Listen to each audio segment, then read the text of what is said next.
Salut, Cédric. Alors, gamin?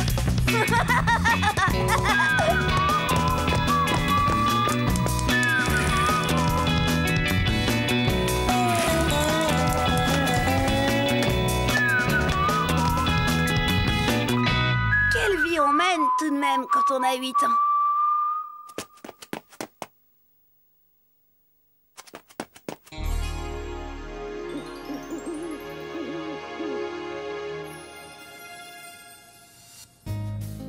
Cette fois, je suis vraiment malade. J'ai des frissons partout. Le cœur qui bat fort, fort, fort. L'appétit coupé. Et pourtant, j'ai jamais été aussi heureux. Pépé appelle ça la maladie d'amour. Mais tiens, allez expliquer ça à un type comme Christian. C'est mission impossible. C'est quoi, au juste, Cédric, être amoureux? Bah...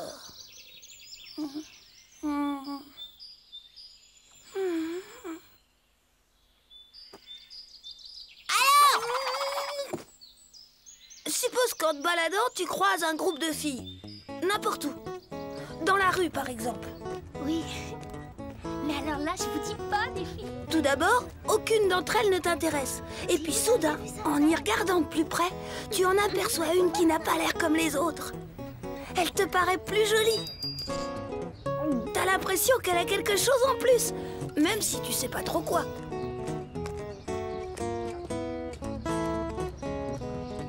En tout cas, t'en prends plein les yeux. Ouais, ça fait mal. Oh, mais non, banane, ça te fait du bien. D'abord, tu sens ton cœur qui bat très fort dans ta poitrine.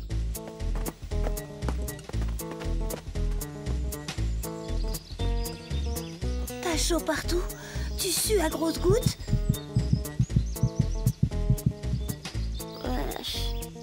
Et tu te sens heureux.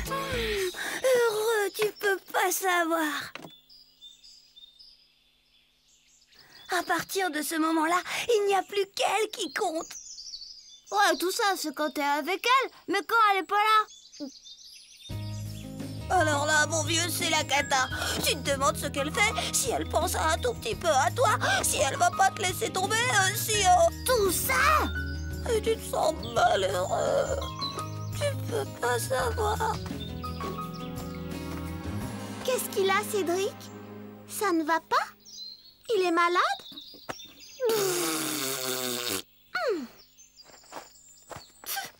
Complètement crétin, ces garçons. Christian, il est vraiment nul avec les filles. J'aurais bien dû me douter que je perdais mon temps avec lui. C'est pas comme mon Pépé. Lui, il a tout de suite compris quand la maladie d'amour m'est tombée dessus. Ça va, Cédric?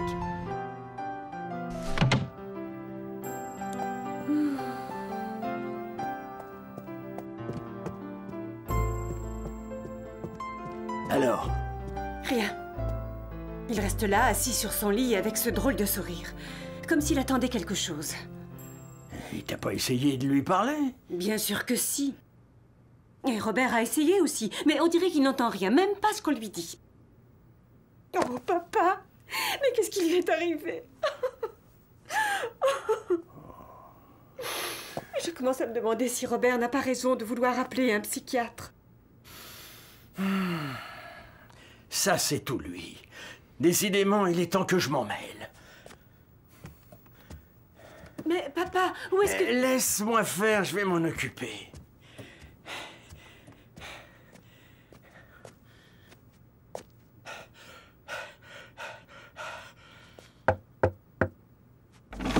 Alors, gamin, est-ce que ça boum?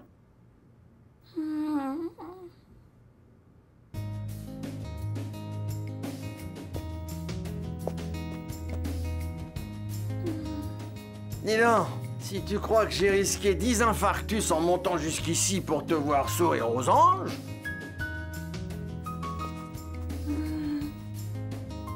Ah, je parie qu'il y a du chêne là-dessous. Hé hé, paf, dans le mille. Allez, raconte à ton vieux Pépé. Ben voilà, la semaine dernière, Chen a raté l'école pendant 2 jours. Je commençais à être inquiet. Alors j'ai envoyé Christian aux nouvelles auprès de Mademoiselle Nelly. Je voulais savoir. On va revoir ça en classe, d'accord? Oui, allez jouer. C'est juste une petite grippe. Elle en a pour 1 ou 2 jours à garder le lit. Ce serait gentil de ta part si tu lui apportais ses livres de classe pour qu'elle puisse continuer à étudier. Ouais, accepte, Christian, accepte. Oh bah non, alors je veux pas attraper la grippe, moi. Mademoiselle Nelly, je peux y aller à sa place? Enfin, je veux dire, je veux bien me dévouer pour vous faire plaisir. Alors comme ça, t'as foncé chez elle. Oh, ça, pour foncer, j'ai foncé.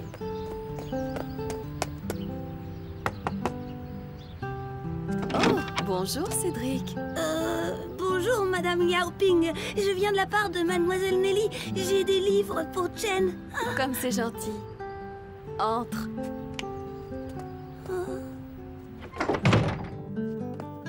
Va les lui porter, elle est dans sa chambre. Allez, tu n'as rien à craindre, elle n'est pas contagieuse. C'était la première fois que j'allais dans la chambre de Chen. J'avais les jambes toutes molles en montant l'escalier. Entrez. Je suis entrée. Et alors là, oh, Chen, Oh, Cédric, je croyais que c'était maman. elle était là, devant moi. Je l'ai vue en chemise de nuit, Pépé. Là, comme je te vois. Bon, y a pas de mal à ça, gamin. Et après? Je sais plus trop. Je me souviens vaguement avoir déposé ses livres sur le lit. Et je suis partie. J'ai couru. Oh. Cédric! Et je suis rentrée à la maison pour me rafraîchir les idées. Je comprends tout à présent. Et tu te sens mieux maintenant? Je me sentirai mieux tout à l'heure, Pépé. Ça fait 2 jours que j'ai pas mis les pieds à l'école. Je suis sûre que Chen va m'apporter mes bouquins de classe tout à l'heure. Et cette fois, ce sera son tour. Son tour de quoi? De me voir en pyjama. Je veux qu'elle soit aussi émue que moi quand je l'ai vue en chemise de nuit. C'est elle, Pépé. Dépêche-toi de sortir. Allez, faut pas que tu restes là. Sacré gamin. Bonne chance, bourreau des cœurs. Elle était là, derrière la porte. Je ne voulais rien laisser au hasard.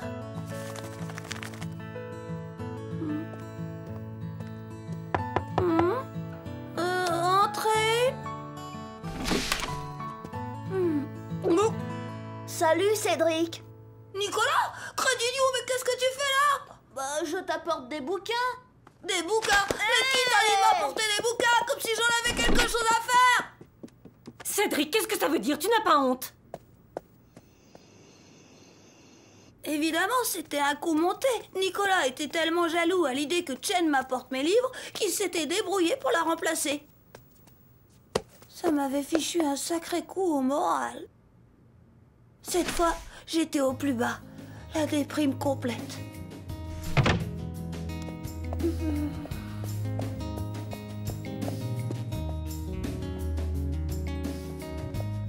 Et alors? Rien. Il reste assis dans son lit, mais il ne sourit plus. Robert a sûrement raison. Et si on appelait un psychiatre? Mais non, voyons. C'est juste une question de temps. Tu crois? J'en suis certain. Il avait raison, Pépé. Je n'allais pas tarder à guérir. Des fois, quand on est vraiment au creux de la vague et qu'on n'attend plus rien de la vie, un miracle se produit. Cédric, tu as une visite.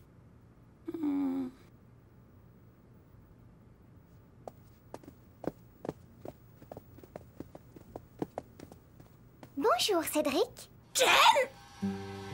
Tiens, c'est pour toi. Oh. Qu'est-ce que c'est? C'est moi qui l'ai fait, pour te remercier de m'avoir apporté mes livres de classe l'autre jour. C'était rudement gentil, tu sais. Chen m'avait fait un gros gâteau pour moi tout seul. Si c'était pas une preuve d'amour, ça. J'avais envie de le garder en souvenir. Mais maman m'a dit que la crème allait tourner. Alors j'ai tout mangé d'un seul coup. Évidemment, le lendemain... Il a une bonne crise de foie, rien de grave. 2 jours de repos et il n'y paraîtra plus. Je vais vous rédiger une petite ordonnance. Pendant 2 jours, je n'ai rien pu avaler. Mais ça m'était bien égal. Malade ou pas, maintenant c'était certain. Chen m'aimait. Vraiment, mince de mince. Et t'as eu de la fièvre et des frissons partout. Ouais, Et malgré tout ça, t'es heureux? ouais. Bah toi alors. Christian n'en revenait pas. Pauvre Christian. Les choses de l'amour, ça le dépasse carrément. Il faut dire que pour lui, c'est quasiment plus loin que la lune. Mais peut-être qu'un jour, lui aussi, il attrapera la maladie d'amour. Et il sera aussi heureux que moi. En attendant, c'est drôlement chouette la vie quand on a 8 ans.